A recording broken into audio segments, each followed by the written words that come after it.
ਸਤਿ ਸ਼੍ਰੀ ਅਕਾਲ ਜੀ। ਪੰਜਾਬੀ ਰੇਡੀਓ ਤੇ ਪੰਜਾਬੀ ਟੀਵੀ ਯੂਐਸਏ ਵੇਖ ਸੁਣ ਰਹੇ ਸਾਰੇ ਸਰੋਤਿਆਂ ਦਾ ਬਹੁਤ-ਬਹੁਤ ਸਵਾਗਤ ਹੈ। ਇਸ ਸਮੇਂ ਦੇ ਵਿਸ਼ੇਸ਼ ਪ੍ਰੋਗਰਾਮ ਖਬਰ ਤੇ ਨਜ਼ਰ ਦੇ ਵਿੱਚ। ਖਬਰ ਤੇ ਨਜ਼ਰ ਪ੍ਰੋਗਰਾਮ ਦੇ ਵਿੱਚ ਜਿੱਥੇ ਦੇਸ਼ ਵਿਦੇਸ਼ ਦੇ ਨਾਲ ਜੁੜੀਆਂ ਹੋਈਆਂ ਅਹਿਮ ਖਬਰਾਂ ਦੇ ਉੱਪਰ ਚਾਨਣਾ ਪਾਈਦਾ ਹੈ, ਉੱਥੇ ਇਹਨਾਂ ਖਬਰਾਂ ਦਾ ਵਿਸ਼ਲੇਸ਼ਣ ਕਰਨ ਦੇ ਲਈ ਸਾਥ ਹੁੰਦਾ ਹੈ ਸੀਨੀਅਰ ਪੱਤਰਕਾਰ ਮਿੰਟੂ ਗੁਰਸਰੀਆ ਜੀ ਦਾ। ਸੋ ਕਰਦੇ ਹਾਂ ਉਹਨਾਂ ਦਾ ਪ੍ਰੋਗਰਾਮ ਦੇ ਵਿੱਚ ਸਵਾਗਤ। ਬਹੁਤ-ਬਹੁਤ ਸਵਾਗਤ ਹੈ ਜੀ। ਸ਼ੁਕਰੀਆ ਸਾਰਿਆਂ ਨੂੰ। ਸਤਿ ਸ੍ਰੀ ਅਕਾਲ ਜੀ। ਸਤਿ ਸ਼੍ਰੀ ਅਕਾਲ ਜੀ। ਸੋ ਅੱਜ ਦੇ ਪ੍ਰੋਗਰਾਮ ਦੇ ਸਪਾਂਸਰਸ ਨੇ ਖਾਲਸਾ ਇੰਸ਼ੋਰੈਂਸ। ਲੰਬੇ ਸਮੇਂ ਤੋਂ ਇੰਸ਼ੋਰੈਂਸ ਦੇ ਖੇਤਰ ਦੇ ਵਿੱਚ ਸੇਵਾਵਾਂ ਨਿਭਾ ਰਹੇ ਨੇ। ਤੁਸੀਂ ਵੀ ਕਿਸੇ ਵੀ ਤਰ੍ਹਾਂ ਦੀ ਇੰਸ਼ੋਰੈਂਸ ਲੈਣ ਦੇ ਲਈ ਇਹਨਾਂ ਦੇ ਨਾਲ ਸੰਪਰਕ ਕਰ ਸਕਦੇ ਹੋ। ਨੰਬਰ ਹੈ 408 272 2500।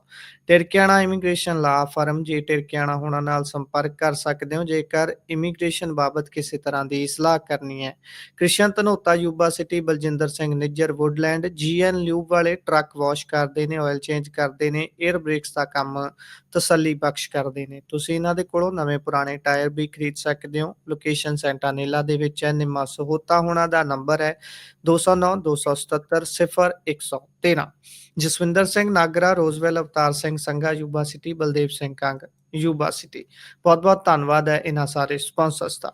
ਹੁਣ ਰੁਖ ਕਰਦੇ ਹਾਂ ਖਬਰਾਂ ਦਾ। ਮਿੰਟੂ ਜੀ, ਸਭ ਤੋਂ ਪਹਿਲੀ ਖਬਰ ਤੇ ਆਈਏ ਤਾਂ ਪੁਲਿਸ ਨੇ ਕੰਚਨਪ੍ਰੀਤ ਕੌਰ ਨੂੰ ਗ੍ਰਿਫਤਾਰ ਕੀਤਾ ਹੈ ਜੀ। ਇਹ ਉਹੀ ਬੀਬੀ ਹੈ ਜਿਹੜੀ ਤਰਨਤਾਰਨ ਬਾਈ ਇਲੈਕਸ਼ਨ ਦੇ ਵਿੱਚ ਸ਼੍ਰੋਮਣੀ ਅਕਾਲੀ ਦਲ ਬਾਦਲ ਦੀ ਉਮੀਦਵਾਰ ਦੀ ਲੜਕੀ ਹੈ ਜੀ, ਜਿਨ੍ਹਾਂ ਦੇ ਉੱਪਰ ਇਲਜ਼ਾਮ ਲੱਗੇ ਕਿ ਭਾਈ ਇਹ ਪ੍ਰੈਸ਼ਰ ਪਾ ਰਹੇ ਸੀ, ਕੰਨ ਨੂੰ ਫੋਨ ਲਵਾ ਦਿੰਦੇ ਸੀ ਜਾ ਕੇ ਵੀ ਭਾਈ ਵੋਟਾਂ ਕਿੱਧਰ ਭੁਗਤਾਉਣੀਆਂ ਨੇ। ਪਾਇਓ ਚਾਨਣਾ ਜੀ। ਦੇਖੋ, ਬਿਲਕੁਲ ਤੁਹਾਡੀਆਂ ਗੱਲਾਂ ਸਾਰੀਆਂ ਹੀ ਸਹੀ ਨੇ, ਇੱਕ ਵੀ ਗੱਲ ਗਲਤ ਨਹੀਂ, ਸਾਰੀਆਂ ਗੱਲਾਂ ਠੀਕ ਨੇ। ਪਰ ਸਾਰੇ ਹੀ ਕੇਸਾਂ ਦੇ ਵਿੱਚ ਕੰਚਨਪ੍ਰੀਤ ਕੌਰ ਦੀ ਗ੍ਰਿਫਤਾਰੀ ਸਟੇ ਸੀ ਅਤੇ ਇਸ ਤੋਂ ਇਲਾਵਾ ਇਹ ਤੇ ਸਾਡਾ ਮੀਡੀਆ ਤੇ ਇਹ ਵੀ ਕਿਹਾ ਹੈ। ਦੇਖੋ, ਮੀਡੀਆ ਪਰਸੈਪਸ਼ਨ ਹੈ ਨਾ, ਜੋ ਵੀ ਹੈ। ਜੀ ਹੁਣ ਮੀਡੀਆ ਪਰਸੈਪਸ਼ਨ ਤੇ ਇਹ ਵੀ ਬਣ ਰਹੀ ਸੀ ਕਿ ਦੇਖੋ ਜੀ, ਕੰਚਨਪ੍ਰੀਤ ਕੌਰ ਤੇ ਇੰਡੀਆ ਛੱਡ ਕੇ ਨੱਸ ਗਈ ਆ। ਜੀ ਯਾਨੀ ਮਤਲਬ ਕਿ ਕੰਚਨਪ੍ਰੀਤ ਕੌਰ ਅਚਾਨਕ ਜਿਵੇਂ ਗ੍ਰਿਫਤਾਰੀ ਸਟੇ ਹੁੰਦੀ ਆ, ਉਹ ਇਨਵੈਸਟੀਗੇਸ਼ਨ ਜੁਆਇਨ ਕਰਨਾ ਹੁੰਦੀ ਹੈ। ਜੀ ਇਹਦਾ ਮਤਲਬ ਇਹ ਤੇ ਹੈ ਨਹੀਂ ਕਿ ਵਾਰ-ਵਾਰ ਉਹ ਇਦਾਂ ਕਰ ਰਹੀ ਸੀ, ਕੰਟਰੀ ਆਊਟ ਕਰ ਲਿਆ, ਕੰਟਰੀ ਇਨ ਕਰ ਲਿਆ। ਤਾਂ ਮਤਲਬ ਕਿ ਇਹ ਵੀ ਤੇ ਹੈਰਾਨਗੀ ਦੀ ਗੱਲ ਆ ਨਾ ਕਿ ਜੀ ਕੰਚਨਪ੍ਰੀਤ ਕੌਰ ਦੇ ਨਾਮ ਤੇ ਹੀ ਮਤਲਬ ਆਪਾਂ ਵੇਖੀਏ ਤੇ ਇੱਕ ਐਸਐਸਪੀ ਦੀ ਬਲੀ ਲੈਣ ਦੇ ਚਰਚੇ ਆ, ਪਰ ਜੀ ਕੰਚਨਪ੍ਰੀਤ ਤੇ ਕਿਤੇ ਗਈ ਹੋਈ ਨਹੀਂ। ਉਹ ਤੇ ਐਵੇਂ ਲੱਗਦਾ ਕਿ ਪੰਜਾਬ ਦੇ ਵਿੱਚ ਹੀ ਸੀ। ਤਾਂ ਜੀ ਖੈਰ ਮਜੀਠਾ ਥਾਣੇ 'ਚ ਪਹੁੰਚੀ ਹੈ ਕੰਚਨਪ੍ਰੀਤ ਕੌਰ ਲਗਭਗ 12 ਕੁ ਵਜੇ, ਤੇ ਫਿਰ ਉਹ ਤੋਂ ਬਾਅਦ ਗ੍ਰਿਫਤਾਰੀ ਹੋਈ ਆ ਲਗਭਗ 5:30 ਵਜੇ। ਤੁਹਾਨੂੰ ਪਤਾ ਹੀ ਹੈ ਜੀ ਕਿ ਅਸਲ ਦੇ ਵਿੱਚ ਸੂਰਜ ਢਲੇ ਤੋਂ ਬਾਅਦ ਕਿਸੇ ਔਰਤ ਦੀ ਗ੍ਰਿਫਤਾਰੀ ਨਹੀਂ ਪਾਈ ਜਾ ਸਕਦੀ, ਸੂਰਜ ਚੜ੍ਹਨ ਤੋਂ ਬਾਅਦ ਤੱਕ। ਜੀ ਇਸ ਵਾਸਤੇ ਮਤਲਬ ਕਿ 5:30 ਸੂਰਜ ਦਾ ਛੁਪਾ ਹੋਣ ਤੋਂ ਪਹਿਲਾਂ ਹੀ ਗ੍ਰਿਫਤਾਰੀ ਜਿਹੜੀ ਆ ਹੋਈ ਆ। ਹੁਣ ਜਿਹੜੇ ਅਕਾਲੀ ਲੀਡਰ ਆ, ਦੇਖੋ ਇਹ ਮਾਮਲਾ ਅਦਾਲਤ ਦੇ ਵਿੱਚ ਆ, ਇਹ ਕਾਫੀ ਲੰਮਾ ਖਿੱਚਿਆ ਜਾਏਗਾ। ਤੁਸੀਂ ਇਹ ਵੀ ਦੇਖੋ ਨਾ ਕਿ ਜੇ ਆਪਾਂ ਕੰਚਨਪ੍ਰੀਤ ਦੀ ਗੱਲ ਕਰੀਏ, ਠੀਕ ਆ, ਦੋਸ਼ ਹੈਗੇ ਉਹਨਾਂ ਤੇ ਇਹ ਵੀ ਕੋਈ ਝੂਠ ਨਹੀਂ ਕਿ ਜਿਹੜਾ ਅਮਰਤਪਾਲ ਸਿੰਘ ਬਾਠ ਆ ਵਾਂਟਡ ਹੈ, ਉਹਦੇ ਤੇ ਕਈ ਦੋਸ਼ ਆ, ਵਸੂਲੀ ਤੱਕ ਦੇ ਦੋਸ਼ ਆ, ਕਈ ਕਿਸਮ ਦੇ ਦੋਸ਼ ਆ। ਪਰ ਵੱਡੀ ਗੱਲ ਇਹ ਆ ਕਿ ਉਹ ਜਿਹੜੇ ਇਹਨਾਂ ਦੇ ਵਿੱਚ ਸ਼ਾਮਲ ਹੋਏ ਆ, ਹਰਮੀਤ ਸਿੰਘ ਸੰਧੂ, ਇਹਦਾ ਵੀ ਕਦੇ ਰਾਈਟ ਹੈਂਡ ਸੀ ਨਾ, ਇਹਦੇ 'ਚ ਵੀ ਕੋਈ ਸ਼ੱਕ ਨਹੀਂ। ਪੁੱਛ ਲਿਓ ਉਸ ਇਲਾਕੇ ਦੇ ਵਿੱਚ ਕਿ ਅਮਰਤਪਾਲ ਕਿਹਦੇ ਨਾਲ ਰਹਿੰਦਾ ਹੁੰਦਾ ਸੀ। ਤੋ ਕਹਿਣ ਦਾ ਮਤਲਬ ਇਹ ਆ ਕਿ ਉਹ ਚੀਜ਼ਾਂ ਆਪਣੀ ਜਗ੍ਹਾ, ਪਰ ਕੰਚਨਪ੍ਰੀਤ ਕੌਰ ਨੇ ਜਿਸ ਤਰ੍ਹਾਂ ਦੀ ਫਾਈਟ ਦਿੱਤੀ, ਜਿਸ ਤਰ੍ਹਾਂ ਆ ਕੇ ਉਸਨੇ ਇਨਵੈਸਟੀਗੇਸ਼ਨ ਜੁਆਇਨ ਕਰ ਲਈ, ਜਿਸ ਤਰ੍ਹਾਂ ਹੁਣ ਗ੍ਰਿਫਤਾਰੀ ਹੋਈ ਆ, ਤੇ ਜਿਸ ਤਰ੍ਹਾਂ ਤੁਸੀਂ ਰਿਐਕਸ਼ਨ ਦੇਖੋਗੇ ਉਸ ਗ੍ਰਿਫਤਾਰੀ ਦਾ ਸੋਸ਼ਲ ਮੀਡੀਆ ਤੇ, ਮੇਰੇ ਖਿਆਲ ਦੇ ਨਾਲ ਠੀਕ ਆ। ਇਹ ਹੁਣ ਲੜਾਈ ਜਿਹੜੀ ਹੈ, ਕਿਉਂਕਿ ਸਾਰਾ ਮਾਮਲਾ ਪਹਿਲਾਂ ਹੀ ਅਦਾਲਤ ਦੇ ਵਿੱਚ ਆ, ਪਰਚਿਆਂ ਤੋਂ ਲੈ ਕੇ ਸਟੇ ਤੱਕ, ਤਾਂ ਮੈਨੂੰ ਲੱਗਦਾ ਕਿ ਕਾਨੂੰਨੀ ਲੜਾਈ ਹੋਰ ਵੀ ਤਿੱਖੀ ਹੋ ਜਾਏਗੀ, ਹੋਰ ਵੀ ਵਧੇਗੀ। ਤੇ ਇਹ ਲੜਾਈ ਜਿਹੜੀ ਆ ਨਾ, ਬੇਸਿਕਲੀ ਜੇ ਤੁਸੀਂ ਦੇਖੋਗੇ ਹੁਣ ਲੜਾਈ 27 ਦੀ ਆ, ਹੁਣ ਲੜਾਈ ਹੁਣ ਦੀ ਨਹੀਂ ਹੈ। ਪਰਚੇ ਹੋਣੇ, ਅੰਦਰ ਜਾਣਾ, ਉੱਧਰ ਕਰਨਾ। ਤੇ ਮੈਂ ਤੁਹਾਨੂੰ ਪਹਿਲਾਂ ਹੀ ਕਹਿ ਚੁੱਕਾ ਸੀਗਾ ਗੁਰਪ੍ਰੀਤ, ਸ਼ਾਇਦ ਤੁਹਾਨੂੰ ਯਾਦ ਹੋਏਗਾ ਕਿ ਆਮ ਆਦਮੀ ਪਾਰਟੀ ਦਾ ਇੱਕੋ ਟਾਰਗੇਟ ਹੈ ਅਕਾਲੀ ਦਲ, ਕਿ ਅਕਾਲੀ ਦਲ ਉੱਠਣਾ ਨਹੀਂ ਚਾਹੀਦਾ। ਜੀ, ਤੁਹਾਡੇ ਸਾਹਮਣੇ ਆ ਕਈ ਹੀ ਗੱਲ ਠੀਕ ਹੈ 100% ਗੱਲਾਂ ਸੱਚੀਆਂ ਨਹੀਂ ਹੁੰਦੀਆਂ ਬੰਦਿਆਂ ਦੀਆਂ। ਮੇਰੀ ਵੀ ਸ਼ਾਇਦ 100% ਤੇ ਕੋਈ ਗੱਲ ਸੱਚੀ ਨਹੀਂ ਹੋਏਗੀ ਵੀ ਮਤਲਬ ਕਿ ਜੋ ਮੈਂ ਕਹਿ ਦੇਵਾਂ ਸਾਰੀਆਂ, ਪਰ 100 ਚੋਂ ਕਹਿ ਲਓ ਕਿ ਬਹੁਤ ਹੱਦ ਤੱਕ ਚੀਜ਼ਾਂ ਜਿਹੜੀਆਂ ਉਹ ਸਹੀ ਚਲੇ ਜਾਂਦੀਆਂ। ਤਾਂ ਜੀ, ਜੋ ਮੈਂ ਤੁਹਾਨੂੰ ਕਿਹਾ ਸੀ ਕਿ ਕਾਂਗਰਸ ਦੀ ਵੋਟ ਦਾ ਨੁਕਸਾਨ ਭਾਜਪਾ ਕਰ ਰਹੀ ਹੈ ਇਸ ਟਾਈਮ, ਤੇ ਜੀ, ਅਕਾਲੀਆਂ ਦੇ ਹੱਥ ਤੋਂ ਜੋ ਇਹਨਾਂ ਨੇ ਸਿਆਸੀ ਟੁੱਕ ਖੋਇਆ ਆਮ ਆਦਮੀ ਪਾਰਟੀ ਵਾਲਿਆਂ ਨੇ, ਉਹ ਬਹੁਤ ਜੀ, ਵੱਡਾ ਕੱਢ ਰਿਹਾ ਇਹਨਾਂ ਦਾ, ਜਿਹੜਾ ਇਹਨਾਂ ਦੇ ਕੋਲ ਆਇਆ ਛਟਕ ਕੇ। ਤੇ ਇਹਨਾਂ ਨੂੰ ਇਹੋ ਆ ਕਿ ਜੇ ਰਿਵਾਈਵਲ ਫੇਜ਼ ਦੇ ਵਿੱਚ ਇਹ ਜਾਂਦੇ ਆ ਤਾਂ ਸਾਡਾ ਕੋਈ ਗੁੱਛਾ ਟੁੱਟ ਕੇ ਇਧਰੋਂ ਉਧਰ ਨਾ ਜਾਣਾ ਸਟਾਰਟ ਹੋਵੇ। ਸੋ ਇਸ ਕਰਕੇ ਸਿੱਧੀ ਫਾਈਟ ਜਿਹੜੀ ਹੈ 27 ਦੀ ਆ, ਸਿੱਧੀ ਫਾਈਟ ਅੱਜ ਵੀ ਕਹਿ ਲਓ ਝਾੜੂ ਵਰਸੇ ਤੱਕੜੀ ਜਿਹੜੀ ਆ ਉਹ ਹੈਗੀ ਆ। ਜੀ। ਉਧਰ ਅਗਲੀ ਜੇਕਰ ਗੱਲ ਕਰੀਏ ਤਾਂ ਧਾਲੀਵਾਲ ਸਾਹਿਬ ਜਿਹੜੇ ਕਿ ਇਹਨਾਂ ਦੇ ਸਪੋਕਸਪਰਸਨ ਨੇ ਇਸ ਸਮੇਂ, ਪਹਿਲਾਂ ਤਾਂ ਚਲੋ ਵਜ਼ੀਰ ਰਹੇ ਨੇ, ਉਹਨਾਂ ਦੀ ਵਜ਼ੀਰੀ ਗਈ ਤੇ ਉਹਨਾਂ ਨੂੰ ਫਿਰ ਅੱਗੇ ਲਾਇਆ ਗਿਆ ਇੱਧਰ ਵਾਲੇ ਮਹਿਕਮੇ ਦੇ ਵਿੱਚ। ਤੇ ਧਾਲੀਵਾਲ ਸਾਹਿਬ ਦੀ ਸ਼ਬਦਾਵਲੀ ਬੜੀ ਸ਼ਾਨਦਾਰ ਹੈ, ਇੱਕ ਪੁਲਿਸ ਵਾਲੇ ਨੂੰ ਚੰਗੇ ਫੁੱਲ ਪਾ ਰਹੇ ਸੀ। ਹਾਂਜੀ, ਦੇਖੋ ਧਾਲੀਵਾਲ ਸਾਹਿਬ ਜਿਹੜੇ ਨਿੱਜੀ ਜ਼ਿੰਦਗੀ 'ਚ ਦੇਖੋਗੇ ਤੇ ਬੰਦੇ ਸਾਹਿਤਕਾਰ ਨੇ। ਤੁਹਾਨੂੰ ਮੈਂ ਇੱਕ ਅੱਛਾ ਜੀ। ਗੱਲ ਦੱਸਾਂ ਇਹਨਾਂ ਦੀ ਸ਼ਖਸੀਅਤ ਬਾਰੇ। ਹੂੰ। ਮੈਂ ਨਿੱਜੀ ਤੌਰ ਤੇ ਇਹਨਾਂ ਨੂੰ ਜਾਣਦਾ ਕਿਉਂਕਿ ਗੁਰਭਜਨ ਭਾਜੀ ਦੇ ਇਹ ਬਹੁਤ ਖਾਸਮ ਖਾਸ ਆ। ਤੇ ਜੀ, ਗੁਰਭਜਨ ਭਾਜੀ ਮੇਰੇ ਦੋਸਤ ਨੇ, ਉਮਰ 'ਚ ਤਾਂ ਬਹੁਤ ਵੱਡੇ ਆ। ਜਿਨ੍ਹਾਂ ਦੇ ਸ਼ੇਅਰ ਕਦੇ ਅਕਸਰ ਤੁਸੀਂ ਦੇਖਿਆ ਹੋਣਾ ਕਿ ਭਗਵੰਤ ਮਾਨ ਵੀ ਬੋਲਦੇ ਹੁੰਦੇ ਆ। ਤਾਂ ਮਤਲਬ ਜੀ, ਕਿ ਇਹ ਸਾਹਿਤਕਾਰ ਨੇ, ਇਹ ਜਗਦੇਵ ਕਲਾਂ ਤੋਂ ਨੇ, ਮੇਲਾ ਆਯੋਜਨ ਕਮੇਟੀ ਦੇ ਪ੍ਰਧਾਨ ਰਹੇ, ਬਹੁਤ ਵੱਡਾ ਮੇਲਾ ਲੱਗਦਾ ਉੱਥੇ। ਜੀ, ਠੀਕ ਹੈ ਨਾ ਜੀ। ਤਾਂ ਉਸੇ ਆਯੋਜਨ ਕਮੇਟੀ ਚੋਂ ਹੀ ਨਿਕਲੇ, ਨੁਮਾਇੰਦਗੀ ਕਰਦੇ ਸਨ, ਫਿਰ ਅਮਰੀਕਾ ਗਏ ਤੇ ਅਮਰੀਕਾ ਚੋਂ ਵਾਪਸ ਪਰਤੇ, ਕਾਂਗਰਸ 'ਚ ਵੀ ਕੰਮ ਕੀਤਾ। ਭਗਵੰਤ ਮਾਨ ਦੇ ਬਹੁਤ ਖਾਸਮ ਖਾਸ ਮਿੱਤਰ ਨੇ।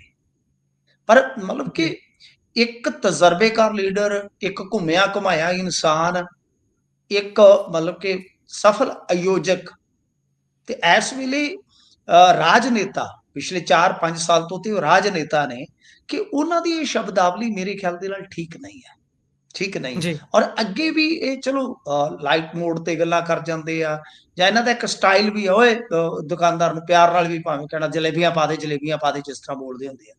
ਤੇ ਇਹਨਾਂ ਨੂੰ ਜੀ, ਟ੍ਰੋਲਿੰਗ ਦਾ ਵੀ ਸਾਹਮਣਾ ਕਰਨਾ ਪੈਂਦਾ ਬਹੁਤ ਮੌਕਿਆਂ ਤੇ, ਟਮਾਟਰ ਨੂੰ ਲੈ ਕੇ ਤੁਹਾਨੂੰ ਪਤਾ ਹੀ ਹੈ। ਤੇ ਇਸ ਜੀ, ਤੋਂ ਜੀ, ਇਲਾਵਾ ਇੱਕ ਵਾਰੀ ਇਹ ਗੁਜਰਾਤ ਦੇ ਵਿੱਚ ਸ਼ਾਇਦ ਉੱਥੇ ਸਮੋਸੇ ਤਲ ਲੱਗ ਪਏ ਸਨ, ਤਾਂ ਕੁਝ ਜੀ, ਤਸਵੀਰਾਂ ਨੂੰ ਲੈ ਕੇ ਟ੍ਰੋਲਿੰਗ ਵੀ ਕੀਤੀ ਜਾਂਦੀ ਹੈ। ਪਰ ਇਹ ਅੱਜ ਮਾਮਲਾ ਏਦਾਂ ਸੀ ਕਿ ਇਹ ਕਿਤੇ ਲੰਘੇ ਨੇ, ਸ਼ਾਇਦ ਅੰਮ੍ਰਿਤਸਰ ਦੀ ਗੱਲ ਹੈ, ਤੇ ਉੱਥੇ ਟ੍ਰੈਫਿਕ ਜਾਮ ਸੀਗਾ ਤੇ ਜੀ, ਇਹਨਾਂ ਨੇ ਟ੍ਰੈਫਿਕ ਸੁਚਾਰੂ ਢੰਗ ਦੇ ਨਾਲ ਚਲਾਉਣ ਵਾਸਤੇ ਉੱਥੇ ਆਪ ਪਹਿਲ ਕਦਮੀ ਕੀਤੀ। ਉਹ ਠੀਕ ਆ, ਇਹ ਵੀ ਗੱਲ ਠੀਕ ਆ ਕਿ ਇਹ ਪੁਲਿਸ ਕੱਲੀ ਚਲਾਨ ਕੱਟਣ ਜੋਗੀ ਨਹੀਂ ਹੈਗੀ, ਇਹਦਾ ਕੰਮ ਆ ਟ੍ਰੈਫਿਕ ਵੀ ਸੁਚਾਰੂ ਢੰਗ ਨਾਲ ਚਾਲੂ ਕਰੇ। ਪਰ ਜੋ ਜੀ, ਗੰਦੀਆਂ ਗਾਲਾਂ ਕੱਢੀਆਂ ਗਈਆਂ ਨੇ ਔਨ ਕੈਮਰਾ, ਐਸਐਚਓ ਜੀ, ਨੂੰ ਖਾਸ ਤੌਰ ਤੇ ਲੈ ਕੇ, ਜਿਹੜਾ ਇੰਚਾਰਜ ਹੋਏਗਾ ਉੱਥੋਂ ਦਾ, ਤਾਂ ਮੇਰੇ ਖਿਆਲ ਦੇ ਨਾਲ ਇਹ ਗਲਤ ਆ। ਔਰ ਕਮਾਲ ਦੀ ਗੱਲ ਹੈ, ਮੈਂ ਤੇ ਇਹਨਾਂ ਦੇ ਭੰਬਕੜਾਂ ਦੇ ਵਾਰੇ ਜਾਣਾ ਕਿ ਉਹ ਕਹੀ ਜਾਂਦੇ ਆ, ਲੈ ਪੁਲਿਸ ਕਿਹੜਾ ਗਾਲਾਂ ਨਹੀਂ ਕੱਢਦੀ, ਜੇ ਕੱਢਦੇ ਆ ਤੇ ਫੇਰ ਕੀ ਗੱਲ। ਮੈਂ ਕਿਹਾ ਹੂੰ, ਪੁਲਿਸ ਤੇ ਐਨਕਾਊਂਟਰ ਵੀ ਕਰਦੀ ਹੈ, AK-47 ਫੜਾ ਦਿਓ ਧਾਲੀਵਾਲ ਹੋਰਾਂ ਨੂੰ, ਫਿਰ ਹੂੰ, ਜੀ, ਗੋਲੀਆਂ ਵੀ ਜੀ, ਮਾਰੀ ਜਾਣ। ਕਮਾਲ ਦੀ ਗੱਲ ਹੈ, ਇੱਕ ਲੀਡਰ, ਫਿਰ ਲੋਕ ਵੀ ਗਾਲਾਂ ਕੱਢਦੇ ਆ ਕਰਨ, ਜੀ, ਮੰਨ ਲਓ ਫਿਰ ਲੋਕ ਵੀ ਗਾਲਾਂ ਕੱਢਦੇ ਆ ਕਰਨ। ਤੁਸੀਂ ਕਹੋਗੇ ਹਾਂ ਪੁਲਿਸ ਵਾਲੇ ਵੀ ਕੱਢਦੇ, ਲੋਕ ਵੀ ਕੱਢਦੇ ਆ ਕਰਨ। ਜੀ, ਕਮਾਲ ਦੀ ਗੱਲ ਹੈ। ਮੈਂ ਤਾਂ ਇਹਨਾਂ ਦੀਆਂ ਸਫਾਈਆਂ ਤੋਂ ਹੈਰਾਨ ਆ ਸਾਹਿਬ। ਮੈਂ ਹੂੰ, ਤਾਂ ਜੀ, ਜੀ, ਹੈਰਾਨ ਹੈ ਇਹਨਾਂ ਦੇ ਤਰਕਾਂ ਤੋਂ, ਹੈਰਾਨ ਹੈ ਇਹਨਾਂ ਦੀਆਂ ਦਲੀਲਾਂ ਤੋਂ। ਤੇ ਫਿਰ ਇਹਦਾ ਮਤਲਬ ਇਹ ਆ ਕਿ ਬਈ ਇਹ ਗਾਲ ਜਿਹੜੀ ਆ ਉਹ ਤੁਸੀਂ ਜਸਟੀਫਾਈਬਲ ਕਰ ਦਿਓਗੇ। ਹਾਂ, ਹੂੰ, ਤੁਸੀਂ ਜੀ, ਕਾਰਵਾਈ ਕਰੋ। ਤੁਸੀਂ ਮੌਕੇ ਦੇ ਚੀਫ ਸਪੋਕਸਪਰਸਨ ਹੋ, ਸਾਬਕਾ ਵਜ਼ੀਰ ਹੋ, ਇਹ ਪੂਰੇ ਤਗੜੇ ਇਨਫਲੂਐਂਸਰ ਹੋ ਸਰਕਾਰ ਦੇ ਵਿੱਚ, ਮਾਨ ਸਾਹਿਬ ਦੇ ਜਿਗਰੀ ਯਾਰ ਹੋ, ਤੁਸੀਂ ਕਾਰਵਾਈ ਕਰਾਓ ਅਗਲੇ ਦੀ। ਦੂਜੀ ਜੀ, ਗੱਲ ਇਹ ਕਿ ਦੇਖੋ, ਜਿੰਨਾ ਟ੍ਰੈਫਿਕ ਹੈ ਉਸ ਹਿਸਾਬ ਨਾਲ ਸਾਡੇ ਕੋਲ ਟ੍ਰੈਫਿਕ ਨਫਰੀ ਹੈ ਨਹੀਂ ਗੀ, ਸਾਡੇ ਕੋਲ ਜੀ, ਉਪਕਰਨ ਹੀ ਹੈ ਨਹੀਂ, ਸਾਡੇ ਕੋਲ ਰੋੜਾ ਹੀ ਹੈ ਨਹੀਂ। ਗੱਲਾਂ ਕਰੀਏ ਤੇ ਗੱਲਾਂ ਬਹੁਤ ਵੱਡੀਆਂ, ਹਰ ਥਾਂ ਤੇ ਸਾਡੇ ਧਰਨੇ ਮੁਜ਼ਾਹਰੇ ਚੱਲਦੇ ਰਹਿੰਦੇ ਆ, 4 ਬੰਦੇ ਜੁੜਦੇ ਟ੍ਰੈਫਿਕ ਜਾਮ ਕਰ ਦਿੰਦੇ ਨੇ ਜੀ। ਜੀ, ਤਾਂ ਗੱਲ ਇਹ ਹੈ ਕਿ ਬਹੁਤ ਸਾਰੀਆਂ ਸਮੱਸਿਆਵਾਂ ਨੇ। ਪਰ ਜੀ, ਜੀ, ਆ ਤੇ ਮੈਂ ਤੇ ਇਹਨਾਂ ਦੇ ਲੌਜਿਕ ਸੁਣ ਕੇ ਆਰਾਮ ਨਾਲ ਸੌਂ ਜਾਂਦਾ ਰਾਤ ਨੂੰ, ਕਿ ਕਮਾਲ ਦੀਆਂ ਗੱਲਾਂ ਨੇ। ਉਹ ਕਹੀ ਜਾਂਦੇ ਆ, ਲੋ ਐਸਐਚਓ ਕਿਹੜਾ ਗਾਲਾਂ ਨਹੀਂ ਕੱਢਦਾ ਉਹਨਾਂ ਲੋਕਾਂ ਨੂੰ, ਜੇ ਇਹਨਾਂ ਨੇ ਕੱਢ ਦਿੱਤੀਆਂ ਤੇ ਫਿਰ ਕੀ ਗਲਤੀ ਹੋ ਜੀ, ਗਈ ਆ, ਫਿਰ ਕੀ ਗਲਤ ਆ। ਤਾਂ ਖੈਰ ਇਹਨਾਂ ਦਾ ਨਾ, ਉਹ ਮਾਨ ਸਾਹਿਬ ਨੇ ਕਿਹਾ ਸੀਗਾ ਜਦੋਂ ਰੌਲਾ ਪਿਆ ਕਾਂਗਰਸੀਆਂ ਦਾ, ਕਿ ਬਈ ਇਹ ਪਤਾ ਨਹੀਂ ਕਿਹੜਾ ਟੂਣਾ ਟੱਪ ਗਏ। ਮੈਂ ਕਿਹਾ ਇਹ ਤੇ ਗਾਂ ਟੂਣਾ ਟੱਪਣ ਤੋਂ ਵੀ ਗਾਂ ਟੱਪ ਗਿਆ ਜੇ, ਇਹ ਤਾਂ ਟੂਣਾ ਚੁੱਕ ਕੇ ਖਾ ਹੀ ਗਏ ਲੱਗਦਾ।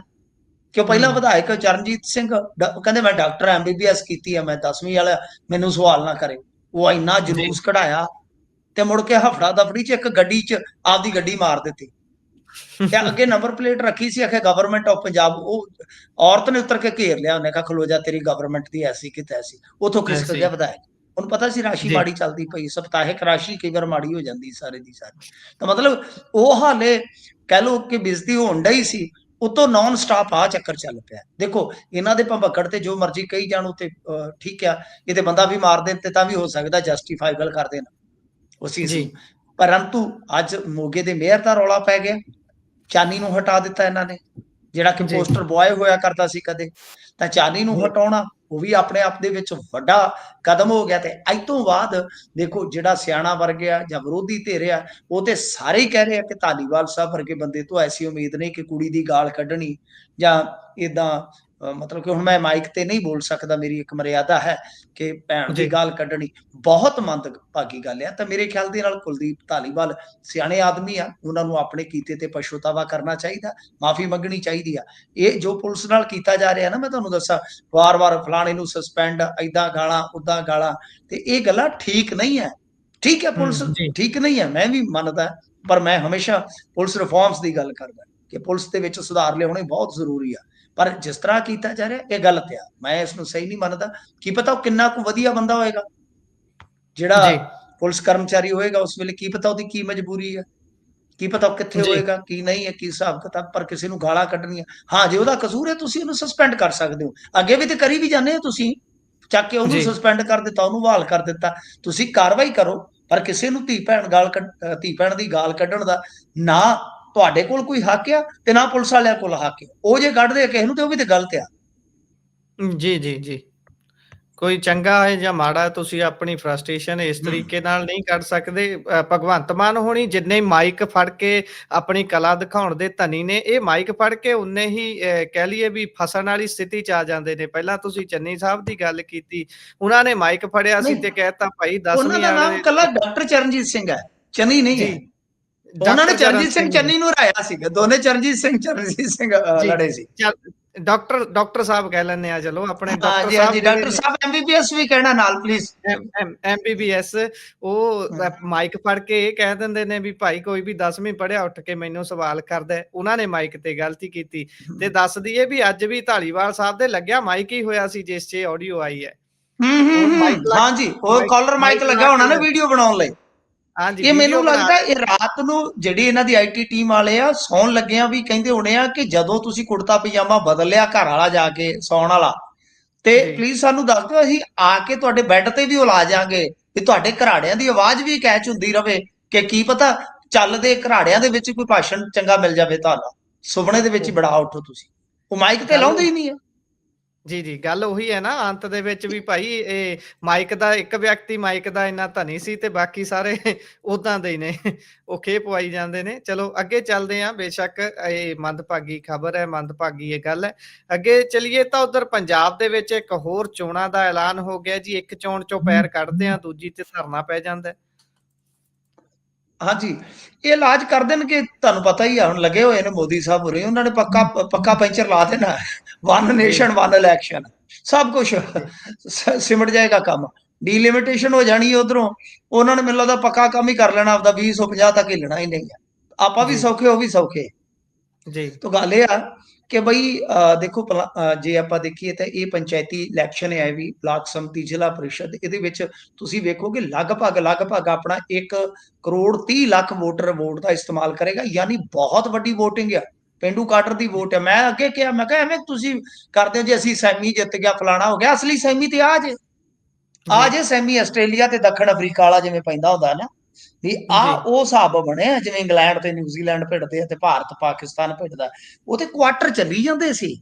ਜੇ ਹੁਣ ਜੀ, ਸੈਮੀਫਾਈਨਲ, ਕਿਉਂਕਿ ਇੱਥੇ ਲੜਨਾ ਬਾਹੂਬਲ ਨੇ, ਪਿੰਡਾਂ ਜੀ, ਵਾਲਿਆਂ ਨੇ, ਤੇ ਗੱਲ ਇਹ ਆ ਕਿ ਦਸੰਬਰ ਲਈ ਇਹ ਜਿਹੜਾ ਐਲਾਨ ਹੋਇਆ 14 ਨੂੰ, ਸ਼ਾਇਦ ਵੋਟਾਂ ਨੇ 17 ਨੂੰ ਇਲੈਕਸ਼ਨ ਦਾ ਨਤੀਜਾ ਆ। ਤਾਂ ਇਹਦੇ ਵਿੱਚ ਕੀ ਆ ਗੁਰਪ੍ਰੀਤ, ਕੇ ਤਿੰਨ ਧਿਰਾਂ, ਖਾਸ ਤੌਰ ਤੇ ਵੈਸੇ ਤੇ ਗਿਆਨੀ ਹਰਪ੍ਰੀਤ ਸਿੰਘ ਹੋਰੀ ਪੁਨਰ ਸਰਜੀਤੀ ਵਾਲੇ, ਉਹ ਵੀ ਕਹਿੰਦੇ ਆਪਾਂ ਵੀ ਭਚੱਕਾ ਦੇਖਣਾ, ਜੀ, ਠੀਕ ਹੈ ਨਾ ਜੀ। ਤੇ ਕਿਹੜਾ ਕਿਸੇ ਨੂੰ ਕੋਈ ਰੋਕ ਸਕਦਾ, ਇੱਥੇ ਕੰਮ ਜੀ, ਜੀ, ਖੁੱਲਾ ਹੀ ਆ, ਜਿਹਦਾ ਜੀ ਹੂੰ, ਕਰਦਾ ਹੈ ਬਈ ਆ ਜਾਓ ਮੈਦਾਨ ਦੇ ਵਿੱਚ। ਤਾਂ ਇਧਰ ਵੈਸੇ ਰਵਾਇਤੀ ਤੌਰ ਤੇ ਤਿੰਨ ਧਿਰਾਂ ਜਿਹੜੀਆਂ ਨੇ, ਜੇ ਆਪਾਂ ਵੇਖੀਏ, ਕਾਂਗਰਸ, ਆਮ ਆਦਮੀ ਪਾਰਟੀ ਅਤੇ ਅਕਾਲੀ ਦਲ, ਇਹ ਤੇ ਜੀ, ਪੂਰੇ ਜੋਸ਼ ਨਾਲ ਮੈਦਾਨ ਚ ਆਉਣਗੇ, ਪੂਰੇ ਜੋਸ਼ ਨਾਲ, ਔਰ ਬੜਾ ਜ਼ਬਰਦਸਤ ਮੁਕਾਬਲਾ ਹੋ ਸਕਦਾ ਹੈ। ਕਿਉਂ? ਕਿਉਂਕਿ ਦੇਖੋ, ਜੇ ਤੇ ਸਰਕਾਰ ਨਵੀਂ ਬਣੀ ਹੋਵੇ ਤੇ ਕੋਈ ਸਥਾਨਕ ਜਾਂ ਪੰਚਾਇਤੀ ਇਲੈਕਸ਼ਨ ਹੋਵੇ ਨਾ, ਉੱਥੇ ਡਰ ਜੀ, ਵੱਖਰੀ ਕਿਸਮ ਦਾ ਹੁੰਦਾ ਹੈ। ਜਦੋਂ ਜੀ, ਸਰਕਾਰ ਜਾਣ ਵੇਲੇ ਹੋਵੇ ਨਾ, ਅਖੀਰਲੇ ਸਾਲ ਚ, ਉਦੋਂ ਡਰ ਬਹੁਤ ਘੱਟ ਰਹਿ ਜਾਂਦਾ ਹੈ, ਕਿਉਂਕਿ 4 ਜੀ, ਸਾਲਾਂ ਚ ਬਹੁਤ ਕੁਝ ਐਕਸਪੋਜ਼ ਹੋ ਚੁੱਕਾ ਹੁੰਦਾ ਹੈ। ਲੋਕ ਦੇਖ ਲੈਂਦੇ ਆ ਕਿ ਕਿੰਨਾ ਕੁ ਦਮਖਮ ਹੈ। ਤੋ ਐਤਕੀ ਇਲੈਕਸ਼ਨ ਵੀ ਬੈਲਟ ਪੇਪਰ ਤੇ ਹੋਣਾ ਹੈ। ਜੀ, ਤਾਂ ਹੋਣਾ ਵੀ ਸਿਆਲ ਦੇ ਵਿੱਚ ਆ। ਸਿਆਲ ਦੇ ਵਿੱਚ ਵੈਸੇ ਜਿਹੜੇ ਪਿਆਕੜ ਹੁੰਦੇ ਆ, ਕਿਉਂਕਿ ਇਹਦੇ ਵਿੱਚ ਵੀ ਦਾਰੂ ਸਿੱਕਾ ਬੜਾ ਚੱਲਦਾ ਇਸ ਇਲੈਕਸ਼ਨ ਦੇ ਵਿੱਚ ਵੀ। ਜੀ, ਜੀ, ਮਤਲਬ ਕਿ ਕਈਆਂ ਨੂੰ ਬੜਾ ਨਾ ਅਫਸੋਸ ਜਿਹਾ ਹੁੰਦਾ ਜਦੋਂ ਇਲੈਕਸ਼ਨ ਜੂਨ ਜੁਲਾਈ ਚ ਕੋਈ ਆ ਜਾਂਦਾ ਹੈ ਨਾ, ਉਹ ਕਹਿੰਦੇ ਯਾਰ ਠੀਕ ਹੈ ਇਲੈਕਸ਼ਨ, ਯਾਰ ਗਰਮੀ ਬਹੁਤ ਹੈ, ਨਾਲੇ ਪੀ ਜਾਂਦੇ ਅਗਲੇ ਦੇ ਘਰੋਂ ਦਾਰੂ ਮੁਫਤ, ਨਾਲੇ ਕੁੱਕੜ हाँ, ਖਾਧੀ जी, ਜਾਂਦੇ, ਨਾਲੇ ਕਹਿੰਦੇ ਗਰਮੀ ਬੜੀ ਆ, ਗਰਮੀ ਬੜੀ ਆ। ਤੇ ਤੁਹਾਨੂੰ ਗਰਮੀ ਕੀ ਕਹਿੰਦੀ ਆ? ਤੁਸੀਂ ਤੇ ਉਹ ਸਾਰਾ ਕੁਝ ਕਰੀ ਜਾਣਾ। ਤਾਂ ਖੈਰ, जी, ਐਤਕੀ ਉਹ ਵੀ ਲਾਂਭਾ ਲੈ ਗਿਆ। ਚੋਣ ਕਮਿਸ਼ਨ ਨੇ ਸ਼ਾਇਦ ਸੋਚਿਆ ਕਿ ਉਹ ਵੀ ਲਾਂਭਾ ਨਹੀਂ ਲੈਣਾ, ਉਹ ਵੀ ਲਾਂਭਾ ਨਹੀਂ जी, ਲੈਣਾ। ਤੇ ਇਹ ਵੀ ਬਈ ਆਪਾਂ ਕਰਤਾ ਕੰਮ ਦਸੰਬਰ ਦੇ ਵਿੱਚ, ਤੇ ਗਾਂ ਤੇ ਤੁਹਾਨੂੰ ਪਤਾ ਨਾ ਸਾਹਿਬਜ਼ਾਦਿਆਂ ਦਾ ਫਿਰ ਸ਼ਹਾਦਤ ਦਾ ਸਮਾਗਮ ਸ਼ੁਰੂ ਹੋ ਜਾਂਦਾ 20 ਤੋਂ ਬਾਅਦ। ਉਦੋਂ ਤੇ ਨਾ ਕੋਈ जी, ਇਲੈਕਸ਼ਨ, ਕਿਉਂਕਿ ਇਲੈਕਸ਼ਨ ਇੱਕ ਕਹਿ ਲਓ ਕਿ ਤੁਹਾਨੂੰ ਪਤਾ ਹੀ ਆ, ਖੁਸ਼ੀ ਵਾਲਾ जी, ਮਾਹੌਲ ਵੀ ਹੁੰਦਾ ਉਹਦੇ ਚ, ਖਾਣ ਪੀਣ ਵਾਲਾ ਵੀ ਹੁੰਦਾ, ਰੌਲੇ ਰੱਪੇ ਵਾਲਾ ਵੀ ਹੁੰਦਾ।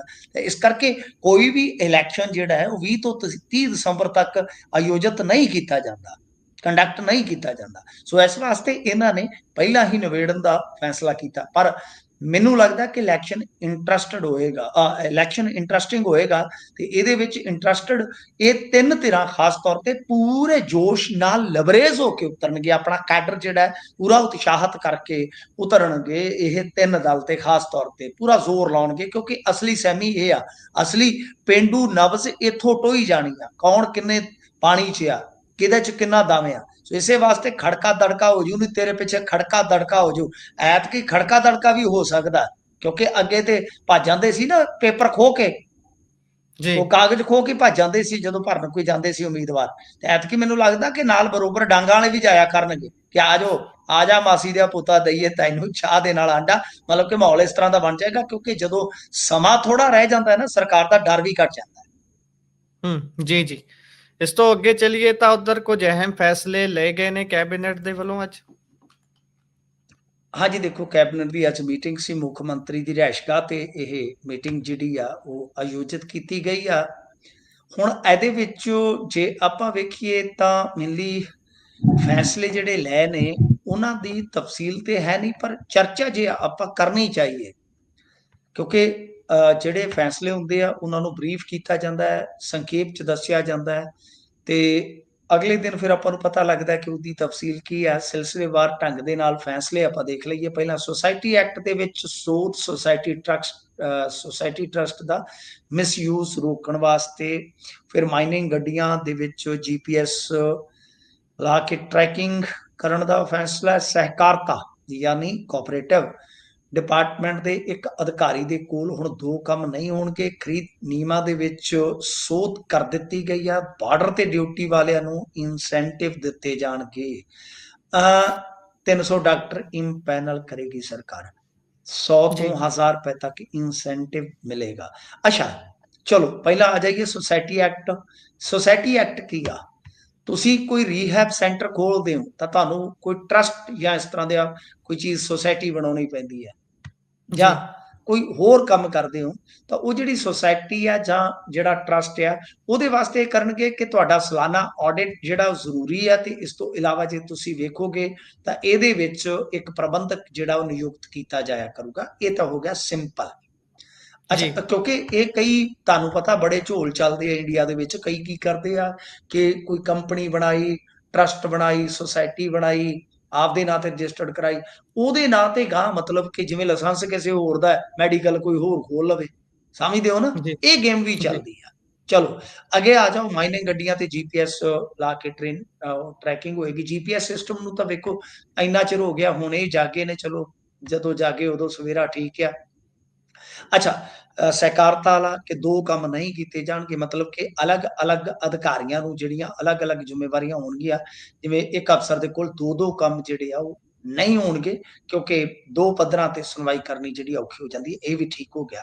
ਖਰੀਦ ਜੀ, ਨਿਯਮਾਂ ਦੇ ਵਿੱਚ ਮੌਜੂਦ। ਇਹ ਇੰਟਰਸਟਿੰਗ ਆ ਜੋ ਮੈਨੂੰ ਲੱਗਦਾ ਕਿ 2.5 ਜੀ, ਲੱਖ ਰੁਪਏ ਤੋਂ ਜਿਹੜੇ ਉੱਤੇ ਜਾਂ 2.5 ਲੱਖ ਤੱਕ ਦੇ ਉੱਤੇ ਦੇ ਪਰਚੇਸਿੰਗ ਬਿੱਲ ਹੁੰਦੇ ਸੀਗੇ, ਉਹਦੇ 'ਚ ਟੈਂਡਰ ਅੱਗੇ ਨਹੀਂ ਸੀ ਹੁੰਦੇ। ਹੁਣ ਇਹਨੂੰ ਵਧਾ ਕੇ 5 ਲੱਖ, ਮਤਲਬ ਕਿ ਕਿਸੇ ਸਕੂਲ ਨੇ ਸਮਾਨ ਖਰੀਦਣਾ ਹੈ, ਕਿਸੇ ਹੋਰ ਹਸਪਤਾਲ ਨੇ ਸਮਾਨ ਖਰੀਦਣਾ 5 ਲੱਖ ਤੱਕ ਦਾ, ਤਾਂ ਉਹ ਜੀ, ਬਿਨਾਂ ਟੈਂਡਰਾਂ ਜੀ, ਤੋਂ ਖਰੀਦ ਸਕਦੇ। ਹੁਣ ਕੀ ਉਹ ਮਤਲਬ ਕਿ ਦਿੱਲੀ ਤੋਂ ਬਿਨਾਂ ਵੀ ਕਿਤੋਂ ਖਰੀਦ ਸਕਦੇ ਆ? ਇਹ ਪਤਾ ਨਹੀਂ, ਇਹ ਕੋਈ ਮੂੰਹ ਜ਼ਬਾਨੀ ਸ਼ਰਤ ਲਾਉਣਗੇ ਕਿ ਨਹੀਂ ਲਾਉਣਗੇ ਵੀ ਤੁਸੀਂ ਪੰਜਾਬ ਜੀ, ਚੋਂ ਵੀ ਖਰੀਦ ਸਕਦੇ ਹੋ।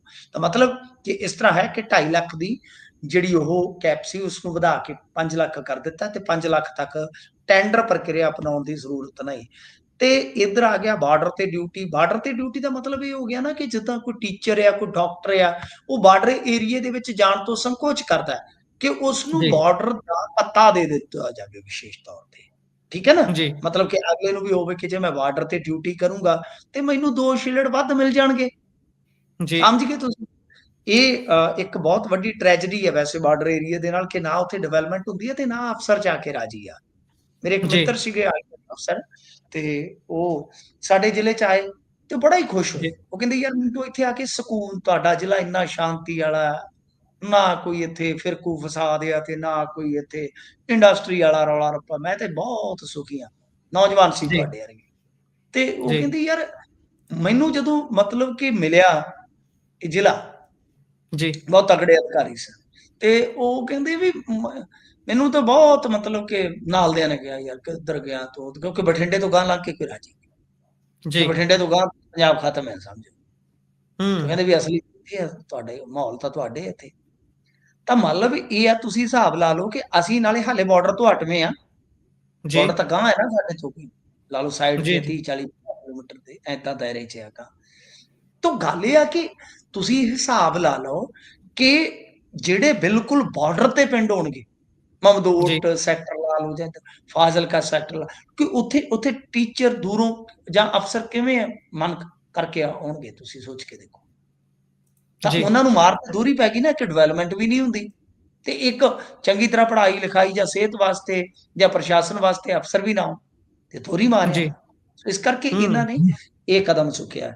ਤੇ ਇੱਕ ਸਭ ਤੋਂ ਇੰਟਰਸਟਿੰਗ ਤੇ ਸਭ ਤੋਂ ਨਖਿੱਧ ਫੈਸਲਾ ਜਿਹੜਾ ਮੈਨੂੰ ਲੱਗਿਆ, ਜੀ, ਜਿਹੜਾ ਕਿ ਸਰਕਾਰ ਨੂੰ ਐਕਸਪੋਜ਼ ਕਰਦਾ, ਜਿਹੜਾ ਐਂਡ ਤੇ ਆਪਾਂ ਕਿਹਾ ਕਿ 300 ਡਾਕਟਰ ਇੰਪੈਨਲ ਕੀਤੇ ਜਾਣਗੇ। ਦਾ ਮਤਲਬ ਕੀ ਹੈ? ਮਤਲਬ ਕੀ ਹੈ? ਜੀ, ਹੁਣ ਦੇਖਿਓ, ਇਹ ਕੀ ਕਹਿ ਰਹੇ ਆ ਕਿ 300 ਡਾਕਟਰ ਇੰਪੈਨਲ ਕਰਨੇ ਆ, ਔਨ ਕਾਲ ਬੁਲਾਇਆ ਜਾਊਗਾ, ਓਪੀਡੀ ਤੇ ਇੰਡੋਰ ਮਰੀਜ਼ਾਂ ਨੂੰ ਚੈੱਕ ਕਰਨ ਵਾਸਤੇ ਇਹਨਾਂ ਨੂੰ ਮਤਲਬ ਕਿ ਫੀਸ ਅਦਾ ਕੀਤੀ ਜਾ ਸਕੇਗੀ। ਓਪੀਡੀ ਦੇ ਵਿੱਚ 50 ਤੋਂ 150 ਤੇ ਇੰਡੋਰ ਦੇ ਵਿੱਚ 2 ਤੋਂ 20 ਤੱਕ ਇਹ ਮਰੀਜ਼ ਚੈੱਕ ਕਰਨਗੇ। ਹੁਣ ਜੀ, ਇਹਦਾ ਮਤਲਬ ਸਮਝ ਆਇਆ? ਨਹੀਂ ਤਾਂ ਮੈਂ ਜੀ, ਸਮਝਾਉਣਾ ਤੁਹਾਨੂੰ। ਮਤਲਬ ਕਿ 300 ਡਾਕਟਰਾਂ ਦਾ ਇੱਕ ਪੈਨਲ ਬਣਾ ਲਿਆ, ਜਿਹੜੇ ਨਿੱਜੀ ਡਾਕਟਰ ਹੋਣਗੇ ਬਾਹਰਲੇ, ਜੀ, ਉਹਨਾਂ ਨੂੰ ਔਨ ਕਾਲ, ਹਾਂਜੀ ਡਾਕਟਰ ਗੁਰਪ੍ਰੀਤ ਜੀ, ਹਾਂਜੀ ਮੈਂ ਡਾਕਟਰ ਗੁਰਪ੍ਰੀਤ ਐਮਬੀਬੀਐਸ ਬੋਲ ਰਿਹਾ, 10ਵੀਂ ਪੜ੍ਹੇ ਹੋ? ਹਾਂਜੀ, ਕਰੋ ਗੱਲ। ਤਾਂ ਮਤਲਬ ਏਦਾਂ, ਤਾਂ ਹਾਂਜੀ ਜੀ, ਡਾਕਟਰ ਸਾਹਿਬ ਕਾਲ ਆ, ਓਪੀਡੀ ਦੇਖਣਾ, ਕਿੰਨੇ ਮਰੀਜ਼ ਹੈ ਜੀ, ਜੀ? 5 ਆ ਜਾਓ ਜੀ। ਉਹਨਾਂ ਨੇ ਵਿਜ਼ਿਟ ਕੀਤਾ, 5 ਮਰੀਜ਼ਾਂ ਨੂੰ ਜੀ, ਚੈੱਕ ਕੀਤਾ, ਜੋ ਦਵਾਈ ਵਗੈਰਾ ਲਿਖਿਆ, ਤਾਂ ਉਹਨਾਂ ਨੇ ਕਿਹਾ ਲਓ ਲਿਆਓ ਜੀ, ਤੁਹਾਡਾ ਬਣ ਗਿਆ 2500 ਰੁਪਈਆ, ਸਰਕਾਰ ਵੱਲੋਂ ਚੱਕੋ ਜੀ 2500 ਰੁਪਈਆ। ਹੂੰ, ਜੀ, ਆ ਹੈ ਸਿਹਤ ਕ੍ਰਾਂਤੀ ਵਾਲਿਆਂ ਦਾ ਹਾਲ। ਕਿਉਂ? ਜੀ, ਕਿਉਂਕਿ ਜਿਹੜੇ ਐਮਬੀਬੀਐਸ ਡਾਕਟਰ ਆ ਰਹੇ ਨੇ, ਐਮਡੀ ਆ ਰਹੇ ਨੇ ਸਰਵਿਸ ਦੇ ਵਿੱਚ, ਉਹ ਪੰਜਾਬ 'ਚ ਸਰਵਿਸ ਕਰਕੇ ਰਾਜੀ ਨਹੀਂ ਹੈਗੇ ਗੁਰਪ੍ਰੀਤ। ਜੀ, ਜੀ, ਇਹ ਜੀ, ਰਿਐਲਿਟੀ ਹੈ। ਮੇਰੇ ਦੋਸਤ ਬਹੁਤ ਕਾਬਲ ਡਾਕਟਰ ਹੈ, ਮਤਲਬ ਕਿ ਸਿਰੇ ਦੇ ਡਾਕਟਰ ਸੀ ਇਸ ਏਰੀਏ 'ਚ, ਯੰਗ ਸੀ ਜੀ, ਤੁਹਾਡੇ ਵਰਗੇ, ਊਰਜਾ ਜੀ, ਸੀ, ਵੀਆਰਐਸ ਲੈ ਲਈ। ਮੈਂ ਪੁੱਛਿਆ ਕਿ ਯਾਰ ਕਾਹਤੋਂ ਵੀਆਰਐਸ ਲੈ ਲਈ, ਤੇ ਤੇਰਾ ਤਾਂ ਇੰਨਾ ਸਨਮਾਨ ਸੀ ਇਲਾਕੇ 'ਚ। ਜੀ, ਕੋਈ ਬਜ਼ੁਰਗ ਜਾ ਕੇ ਆਉਂਦਾ ਸੀ ਤੇ ਉਹ ਕਹਿੰਦਾ ਯਾਰ ਵੀ ਇਹ ਪੁੱਤ ਤਾਂ ਘਰ ਘਰ ਜੰਮੇ, ਇਹੋ ਜਿਹਾ ਪੁੱਤ। ਜੀ, ਉਹ ਕਹਿੰਦਾ ਵੀ ਮਿੰਟੂ ਕੰਮ ਸਾਰੇ ਕਰਦੇ ਸੀ ਅਸੀਂ, ਬਸ ਕੱਲਾ ਮਰੀਜ਼ ਹੀ ਨਹੀਂ ਸੀ ਵੇਖ ਸਕਦੇ। ਜੀ, ਇਹਦਾ ਪਰਚਾ ਕੱਟ ਦਿਓ, ਉਹਦਾ ਕਰ ਦਿਓ, ਆਹ ਕਰ ਦਿਓ, ਵਾਹ ਕਰ ਦਿਓ, ਤੇ ਜੇ ਮਰੀਜ਼ ਹੀ ਨਹੀਂ ਮੈਂ ਵੇਖ ਸਕਦਾ ਤੇ ਸਵਾਦ ਹੀ ਫਿਰ ਮੈਂ ਡਾਕਟਰੀ ਕੀਤੀ ਹੈ। ਜੀ, ਤੁਸੀਂ ਹਿਸਾਬ ਲਾ ਲਓ, ਆ ਰਿਐਲਿਟੀ ਆ। ਹੂੰ, ਜੀ, ਤਾਂ ਮਤਲਬ ਕਿ ਇਸ ਤਰ੍ਹਾਂ ਦੇ ਹਾਲ ਬਣੇ ਪਏ ਆ ਕਿ ਡਾਕਟਰਾਂ ਦੀ ਗਿਣਤੀ ਇਹਨਾਂ ਤੋਂ ਪੂਰੀ ਨਹੀਂ ਹੋਈ ਸਰਕਾਰੀ ਪੱਧਰ ਜੀ, ਤੇ, ਹੁਣ ਇੰਪੈਨਲ ਵਾਲੇ ਪਾਸੇ ਆ ਗਿਆ। ਤਾਂ ਇੱਥੋਂ ਪਤਾ ਲੱਗਦਾ ਆਉਣ ਵਾਲੇ ਸਮੇਂ 'ਚ ਤਾਂ ਤੁਸੀਂ ਦੇਖੋ, ਆ ਪਿੱਛੇ ਜੇ ਕਿੱਡੀ ਗੱਲ ਵੱਡੀ ਉੱਡੀ ਸੀ ਕਿ 3 ਜੀ, ਹਸਪਤਾਲਾਂ ਨੂੰ ਕਿ 4 ਹਸਪਤਾਲਾਂ ਨੂੰ ਇਹ ਨਿੱਜੀ ਹੱਥਾਂ 'ਚ ਸੌਂਪਣ ਨੂੰ ਫਿਰਦੇ ਨੇ। ਜੀ। ਤਾਂ ਆਉਣ ਵਾਲੇ ਸਮੇਂ ਦੇ ਵਿੱਚ ਆਹੀ ਕੁਝ ਹੋਣਾ ਹੈ। ਖੈਰ ਦੇਖੋ ਜੀ, ਇਹਨਾਂ ਦੇ ਫੈਸਲੇ ਆ ਤੇ ਇਹਨਾਂ ਫੈਸਲਿਆਂ ਦੇ ਵਿੱਚ ਕੁਝ ਦਿਲਚਸਪ ਫੈਸਲੇ ਵੀ ਆ। ਜੀ। ਇਸ ਤੋਂ ਅੱਗੇ ਜੇਕਰ ਚੱਲੀਏ ਤਾਂ ਗੱਲ ਐਮਪੀ ਅੰਮ੍ਰਿਤਪਾਲ ਸਿੰਘ ਹੁਣਾਂ ਦੀ ਕਰ ਲੈਂਦੇ ਆ। ਉਹਨਾਂ ਨੂੰ ਪੈਰੋਲ ਦੇਣ ਤੋਂ ਪੰਜਾਬ ਸਰਕਾਰ ਨੇ ਮਨਾ ਕਰ ਦਿੱਤਾ ਸੀ, ਪਰ ਇਸੇ ਫੈਸਲੇ ਨੂੰ ਉਹਨਾਂ ਨੇ ਚੈਲੰਜ ਕਰ ਦਿੱਤਾ ਹੈ ਮੁੜ ਤੋਂ ਅਦਾਲਤ 'ਚ ਜਾ ਕੇ। ਹਾਂਜੀ ਦੇਖੋ, ਗੱਲ ਇਹ ਆ ਕਿ ਗੁਰਪ੍ਰੀਤ ਜੀ, ਇਹ ਤੇ ਹੁਣ ਇਹਨਾਂ ਨੂੰ ਜਾਣਾ ਪਵੇਗਾ ਇਸ ਕਰਕੇ ਕਿਉਂਕਿ ਪੰਜਾਬ ਸਰਕਾਰ ਨੇ ਨਾ ਕਰ ਦਿੱਤੀ ਆ। ਤਾਂ ਹੁਣ ਪੰਜਾਬ ਸਰਕਾਰ ਦੀ ਨਾ ਨੂੰ ਹੀ ਚੈਲੰਜ ਕਰਕੇ ਇੱਕ ਕਾਨੂੰਨੀ ਲੜਾਈ ਲੜੀ ਜਾਊਗੀ ਕਿ ਭਾਈ ਸਾਡਾ ਜੀ। ਹੱਕ ਬਣਦਾ ਹੈ। ਤਾਂ ਖੈਰ ਫਿਰ ਉੱਥੇ ਹੀ ਗੱਲ ਆ ਜਾਣੀ ਆ, ਪੈਰੋਲ ਜਾਂ ਇੰਜੀਨੀਅਰ ਰਾਸ਼ਿਦ ਵਰਗੀ ਰਾਹਤ। ਇੰਜੀਨੀਅਰ ਰਾਸ਼ਿਦ ਨੇ ਜਿਵੇਂ ਰਾਹਤ ਹਾਸਲ ਕੀਤੀ ਆ ਕਿ ਉਹ ਗਾਰਦ ਸਮੇਤ ਸ਼ਿਰਕਤ ਕਰਨ ਜਾ ਰਿਹਾ ਹੈ, ਮਤਲਬ ਕਿ ਉਹਨੂੰ ਪੈਰੋਲ ਨਹੀਂ ਮਿਲਣੀ ਸੀ ਤੇ ਨਾ ਹੀ ਉਹਨੇ ਪੈਰੋਲ ਅਪਲਾਈ ਕੀਤੀ ਆ। ਕੀ ਅੰਮ੍ਰਿਤਪਾਲ ਸਿੰਘ ਦੀ ਕਾਨੂੰਨੀ ਟੀਮ ਇਸ ਆਪਸ਼ਨ ਬਾਰੇ ਵੀ ਸੋਚ ਸਕਦੀ ਹੈ? ਕਿਉਂਕਿ ਸਮਾਂ ਬੜਾ ਘੱਟ ਰਹਿ ਗਿਆ ਗੁਰਪ੍ਰੀਤ, ਬਹੁਤ ਘੱਟ ਜੀ। ਸਮਾਂ ਰਹਿ ਗਿਆ ਸੈਸ਼ਨ ਸ਼ੁਰੂ ਹੋਣ ਚ। ਸੋ ਕਾਲੀ ਕਾਲੀ ਚ ਮਤਲਬ ਕਿ ਕੰਮ ਕੀਤੇ ਜਾ ਰਹੇ ਆ। ਕਾਨੂੰਨੀ ਟੀਮ ਦੀ ਪੂਰੀ ਵਾਹ ਲੱਗੀ ਹੋਈ ਆ ਕਿ ਜਿਵੇਂ ਤਿਵੇਂ ਫੈਸਲਾ ਪਹਿਲਾਂ ਲੈ ਲਿਆ ਜਾਵੇ। ਸੋ ਲੈਟਸ ਸੀ, ਮੇਰੇ ਖਿਆਲ ਦੇ ਨਾਲ ਹੁਣ ਤੇ ਮਾਮਲਾ ਸੋਮਵਾਰ ਜਾਊਗਾ, ਸੋਮਵਾਰ ਤੱਕ, ਤੇ ਉਦੋਂ ਤੱਕ ਤੁਹਾਨੂੰ ਪਤਾ ਸੈਸ਼ਨ ਦੀ ਲਗਭਗ ਸ਼ੁਰੂਆਤ ਜਿਹੜੀ ਹੋ ਚੁੱਕੀ ਹੋਏਗੀ। ਮੁਸ਼ਕਿਲ ਕੰਮ ਲੱਗਦਾ ਹੈ, ਬਹੁਤ ਮੁਸ਼ਕਿਲ ਲੱਗਦਾ ਹੈ, ਪਰ ਜੇ ਮੇਰੇ ਖਿਆਲ ਦੇ ਨਾਲ ਪੈਰੋਲ ਦੀ ਜਗ੍ਹਾ ਤੇ ਪਹਿਲਾਂ ਹੀ ਇੱਕ ਇੰਜੀਨੀਅਰ ਰਾਸ਼ਿਦ ਵਾਂਗੂ ਕਿ ਭਾਈ ਜਿਵੇਂ ਵੀ ਤੁਸੀਂ ਚਾਹੋ ਹਿਰਾਸਤ ਦੇ ਵਿੱਚ ਹੀ ਸਹੀ ਪਾਰਲੀਮੈਂਟ 'ਚ ਲੈ ਕੇ ਆਓ, ਤਾਂ ਹੋ ਸਕਦਾ ਸ਼ਿਰਕਤ ਹੋ ਜਾਂਦੀ। ਬਾਕੀ ਅਜੇ ਵੀ ਆਪਸ਼ਨ ਹੈ, ਦੇਖੋ ਕੀ ਬਣਦਾ ਹੈ ਜੀ। ਜੀ। ਅੱਜ ਪੰਜਾਬ ਰੋਡਵੇਜ਼ ਦੇ ਕਰਮਚਾਰੀ, ਕੰਟਰੈਕਟ ਵਰਕਰਾਂ ਦੇ ਨਾਲ ਜੋ ਕੁਝ ਹੋਇਆ ਹੈ ਤੇ ਜਿਹੋ ਜਿਹੀ ਸਥਿਤੀ ਸੀ ਉਹ ਸਭ ਨੇ ਦੇਖੀ। ਇਹ ਗੱਲਬਾਤ ਬਣੀ ਕਿਉਂ ਜੀ ਇਸ ਤਰੀਕੇ ਦੇ ਨਾਲ? ਕੋਈ ਤੇਲ ਦਾ ਪੈਟਰੋਲ ਦੀ ਬੋਤਲ ਲੈ ਕੇ ਟੈਂਕੀ ਤੇ ਚੜ੍ਹ ਗਿਆ, ਕੋਈ ਬੱਸ ਤੇ ਚੜ੍ਹ ਗਿਆ, ਪੱਗਾਂ ਵੀ ਲਿੱਥੀਆਂ ਨੇ, ਉੱਧਰ ਇੱਕ ਐਸਐਚਓ ਵੀ ਝੁਲਸ ਚੱਲਿਆ ਸੀ, ਮਸੀਂ ਬਚਿਆ ਜੀ। ਦੇਖੋ, ਹਾਂਜੀ, ਪੂਰੇ ਪੰਜਾਬ ਦਾ ਹਾਲ ਤੁਸੀਂ ਲਗਭਗ ਸਾਰਾ ਦਿਖਾਈ ਦਿੱਤਾ ਹੈ, ਸਾਰਾ ਸੁਣਾਈ ਦਿੱਤਾ ਹੈ ਕਿ ਪੀਆਰਟੀਸੀ ਦੇ ਪਨ ਬੱਸ ਦੇ ਜਿਹੜੇ ਕਰਮਚਾਰੀ ਸੀਗੇ, ਉਹ ਕੋਈ ਬੱਸਾਂ ਤੇ ਚੜ੍ਹ ਗਿਆ, ਕੋਈ ਟੈਂਕੀਆਂ ਤੇ ਚੜ੍ਹ ਗਿਆ, ਕਿਤੇ ਝੜਪ ਹੋਈ, ਕਿਤੇ ਅੱਡਾ ਬੰਦ, ਕਿਤੇ ਚੱਕਾ ਜਾਮ, ਮਤਲਬ ਕਿ ਵਗੈਰਾ ਜੀ। ਵਗੈਰਾ ਸਾਰਾ ਕੁਝ। ਅਸਲ ਦੇ ਵਿੱਚ ਕੀ ਆ ਕਿ ਇਹਨਾਂ ਨੇ ਅੱਜ ਕਿਲੋਮੀਟਰ ਸਕੀਮ ਦੇ ਤਹਿਤ ਟੈਂਡਰ ਖੋਲ੍ਹਣੇ ਸੀਗੇ। ਟੈਂਡਰ 10ਵੀਂ ਕਿ 11ਵੀਂ ਵਾਰ ਇਹ ਪੋਸਟਪੋਨ ਹੋ ਕੇ ਖੁੱਲਣ ਜਾ ਰਹੇ ਸੀਗੇ। ਵਿਰੋਧਤਾ ਜੀ। ਮੁਖਾਲਫਤ ਇਸ ਕਰਕੇ ਕੀਤੀ ਜਾਂਦੀ ਹੈ ਕਿ ਕਿਲੋਮੀਟਰ ਸਕੀਮ ਦੀ ਜਿਹੜੀ ਕਹਾਣੀ ਹੁੰਦੀ ਹੈ ਨਾ, ਕਿਉਂਕਿ ਮੈਂ ਵੀ ਚੰਨੀ ਸਾਹਿਬ ਵਾਂਗੂ ਕੰਮ ਤੇ ਕੋਈ ਛੱਡਿਆ ਨਹੀਂ, ਮੈਂ ਵੀ ਕਨੈਕਟਰ ਰਿਹਾ ਬੱਸਾਂ ਤੇ। ਤਾਂ ਗੱਲ ਇਹ ਆ ਜੀ। ਕਿ ਅਸਲ ਦੇ ਵਿੱਚ ਕੀ ਹੁੰਦਾ ਕਿ ਕਿਲੋਮੀਟਰ ਸਕੀਮ 'ਚ ਜਿੱਦਾਂ ਤੁਸੀਂ ਪ੍ਰਾਈਵੇਟ ਪਲੇਅਰ ਹੋ, ਤੁਸੀਂ ਆਪਣੀ ਇੱਕ ਬੱਸ ਲਿਆਂਦੀ ਨਵੀਂ, ਡਰਾਈਵਰ ਜੀ। ਤੁਹਾਡਾ, ਬੱਸ ਤੁਹਾਡੀ ਆ, ਕੰਡਕਟਰ ਸਰਕਾਰੀ ਆ, ਤੇਲ ਸਰਕਾਰ ਨੇ ਦੇਣਾ, ਮਹਿਕਮੇ ਨੇ ਦੇਣਾ। ਤੁਹਾਨੂੰ 10 ਰੁਪਈਏ ਦੇਤੇ ਫਰਜ਼ ਕਰੋ ਕਿਲੋਮੀਟਰ ਦੇ, ਠੀਕ ਹੈ ਜੀ। ਜੀ। ਤਾਂ ਜੀ। ਇਹ ਹਿਸਾਬ ਕਿਤਾਬ ਹੁੰਦਾ ਹੈ। ਇਸ ਤਰ੍ਹਾਂ ਇਹਨੂੰ ਬੋਲਦੇ ਆ ਕਿਲੋਮੀਟਰ ਸਕੀਮ, ਯਾਨੀ ਇੱਕ ਜੀ। ਕੰਟਰੈਕਟ ਹੁੰਦਾ ਹੈ। ਯਾਨੀ ਜੇ ਆਪਾਂ ਮੋਟਾ ਮੋਟੀ ਲਾ ਲਈਏ ਕਿ 5 ਸਾਲਾਂ ਦੇ ਵਿੱਚ ਅਗਲਾ ਜਿਹੜਾ 1.5 ਕਰੋੜ ਲੈ ਜਾਂਦਾ 40 ਲੱਖ ਲਾ ਕੇ, ਤੇ ਸਰਕਾਰ ਦੇ ਜਿਹੜੇ ਕਰਮਚਾਰੀ ਆ ਵਿਚਾਰੇ 15 ਸਾਲ ਤੋਂ 10 ਸਾਲ ਤੋਂ ਇਹ ਕਹਿ ਰਹੇ ਆ ਕਿ ਤੁਸੀਂ ਬਕਾਏ ਜਾਰੀ ਕਰੋ, ਜਿਹੜੇ ਫ੍ਰੀ ਬੱਸ ਸੇਵਾ ਦੇ ਫ੍ਰੀ ਸਫ਼ਰ ਦੇ ਤੁਸੀਂ ਬਕਾਏ ਰੱਖੇ ਆ ਲਗਭਗ 1.5 ਜੀ। ਤੋਂ 2000 ਕਰੋੜ ਰੁਪਈਆ, ਉਹ ਜਾਰੀ ਕਰੋ ਤੇ ਨਵੀਆਂ ਬੱਸਾਂ ਪਾ ਲੈਂਦੇ ਆ ਅਸੀਂ। ਤੇ ਜਿਹੜੇ ਸਾਡੇ ਜੀ। ਆਹੀ ਕੱਚੇ ਕਾਮੇ ਆ, ਇਹਨਾਂ ਨੂੰ ਪੱਕੇ ਕਾਮੇ ਕਰ ਦਿਓ। ਡਰਾਈਵਰ ਵੀ ਸਾਡਾ, ਹੁਣ ਤਾਂ ਡਰਾਈਵਰ ਤਾਂ ਜੀ। ਪ੍ਰਾਈਵੇਟ ਲੈ ਕੇ ਆਉਣਗੇ, ਕੰਡਕਟਰ ਹੈ ਜਿਹੜਾ ਉਹ ਕੱਚਾ ਰਹਿ ਗਿਆ। ਤਾਂ ਮਤਲਬ ਕਿ ਜੀ। ਸਰਕਾਰ ਦਾ ਤਾਂ ਉਹ ਤਾਂ ਪੈਨਸ਼ਨ ਤੱਕ ਜਿਹੜਾ ਤਨਖਾਹਾਂ ਵਾਲਾ ਮੋਟਾ ਕੰਮ, ਉਹ ਸਗੋਂ ਕੱਟਿਆ ਗਿਆ। ਇਹਨਾਂ ਨੂੰ ਫਾਇਦਾ ਹੈ ਇਸ ਗੱਲ ਦਾ। ਤਾਂ ਇਸ ਜੀ। ਵਾਸਤੇ ਕਰਮਚਾਰੀ ਆਪਣੇ ਹਿੱਤਾਂ ਲਈ ਰੋ ਰਿਹਾ ਕਿ ਅਸੀਂ 15 ਸਾਲ ਤੋਂ ਕੱਚੇ ਤੁਰੇ ਆਉਂਦੇ ਆ, ਸਾਨੂੰ ਪੱਕਾ ਜੌਬ ਦਿਓ ਤੇ ਜੀ। ਬੱਸਾਂ ਤੁਸੀਂ ਆਪਣੇ ਪੈਸੇ ਨਾਲ ਨਵੀਆਂ ਪਾਓ। ਇਹ 700-800 ਬੱਸਾਂ ਇਸ ਤਰੀਕੇ ਨਾਲ ਲਿਆਉਣਾ ਚਾਹੁੰਦੇ ਆ। ਇੱਥੋਂ ਹੀ ਵਿਰੋਧ ਸ਼ੁਰੂ ਹੋਇਆ ਸੀ। ਇਹਨਾਂ ਦੇ ਆਗੂਆਂ ਨੂੰ ਅੱਜ ਤੜਕੇ 3 ਵਜੇ ਹੀ ਇਹਨਾਂ ਨੇ ਫੜਨਾ ਸ਼ੁਰੂ ਕਰ ਦਿੱਤਾ ਤਾਂ ਕਿ ਟੈਂਡਰ ਖੁੱਲਣ ਵੇਲੇ ਵਿਰੋਧ ਨਾ ਹੋਵੇ। ਤਾਂ ਜਦੋਂ ਇਹ ਗੱਲ ਤੜਕੇ ਇਹਨਾਂ ਦੇ ਕਰਮਚਾਰੀਆਂ ਤੱਕ ਪਹੁੰਚੀ ਤਾਂ ਹੀ ਸੜਕ ਤੇ ਹੱਲਾ ਲਾਲਾ ਜ਼ਿਆਦਾ ਹੋ ਗਿਆ। ਜੀ। ਉਧਰ ਪੰਜਾਬ ਦੀ ਅਫ਼ਸਰਸ਼ਾਹੀ ਦੇ ਵਿੱਚ ਅਹਿਮ ਬਦਲਾਅ ਕੀ ਹੋਇਆ ਜੀ? ਦੇਖੋ, ਕੁਝ ਅਫਸਰ ਇਹਨਾਂ ਨੇ ਅੱਜ ਬਦਲ ਦਿੱਤੇ ਆ। 5 ਆਈਐਸ ਤੇ ਇਸ ਤੋਂ ਇਲਾਵਾ ਜੇ ਤੁਸੀਂ ਦੇਖੋਗੇ ਆਈਪੀਐਸ, ਫਿਰ 140 ਅਫਸਰ ਕੁੱਲ ਮਿਲਾ ਕੇ ਇਹਨਾਂ ਨੇ ਟ੍ਰਾਂਸਫਰ ਕੀਤੇ ਆ, ਜਿਨ੍ਹਾਂ ਦੇ ਵਿੱਚ ਜ਼ਿਆਦਾਤਰ ਜੇ ਆਪਾਂ ਦੇਖੀਏ ਡੀਐਸਪੀ ਐਸਡੀਐਮ ਲੈਵਲ ਦੇ ਆ ਅਫਸਰ। ਤੋ ਇਹ ਆ ਕਿ ਜਦੋਂ ਵੀ ਅਰਵਿੰਦ ਕੇਜਰੀਵਾਲ ਇੱਥੋਂ ਪੰਜਾਬ ਚੋਂ ਹੋ ਕੇ ਜਾਂਦੇ ਆ ਤਾਂ ਤੁਰੰਤ ਬਾਅਦ ਇਸ ਫੇਰਬਦਲ ਦੀ ਲਿਸਟ ਆ ਜਾਂਦੀ ਹੈ। ਗੱਲ ਮੇਰੀ ਨੋਟ ਕਰ ਲਿਓ ਗਾਂ ਵੀ, ਜਿਵੇਂ ਜੀ। ਕੇਜਰੀਵਾਲ ਇੱਥੋਂ ਪੰਜਾਬ ਤੋਂ ਦਿੱਲੀ ਨੂੰ ਜਾਂਦੇ ਆ ਤਾਂ ਮਗਰੇ ਹੀ ਲਿਸਟ ਆ ਜਾਂਦੀ ਆ। ਤਾਂ ਬਹਰਹਾਲ ਬਲਾਕ ਸੰਮਤੀ ਤੇ ਜ਼ਿਲ੍ਹਾ ਪਰਿਸ਼ਦ ਚੋਣ ਦਾ ਐਲਾਨ ਹੋਣਾ ਤੇ ਟ੍ਰਾਂਸਫਰ ਹੋਣਾ, ਤੁਸੀਂ ਸਮਝ ਹੀ ਸਕਦੇ ਹੋ। ਤੇ ਇਧਰੋਂ ਕੇਜਰੀਵਾਲ ਸਾਹਿਬ ਦਾ ਪੰਜਾਬ ਤੋਂ ਰਵਾਨਾ ਹੋਣਾ, ਸਾਰੀਆਂ ਚੀਜ਼ਾਂ ਦਾ ਇਤਫਾਕ ਇੱਕੋ ਹੀ ਆ। ਜੀ। ਸੋ ਪ੍ਰੋਗਰਾਮ ਦਾ ਸਮਾਂ ਇੱਥੇ ਹੀ ਸਮਾਪਤ ਹੁੰਦਾ ਹੈ। ਤੁਸੀਂ ਜੁੜੇ ਜਾਣਕਾਰੀਆਂ ਸਾਂਝੀਆਂ ਕੀਤੀਆਂ। ਬਹੁਤ-ਬਹੁਤ ਧੰਨਵਾਦ ਜੀ। ਧੰਨਵਾਦ।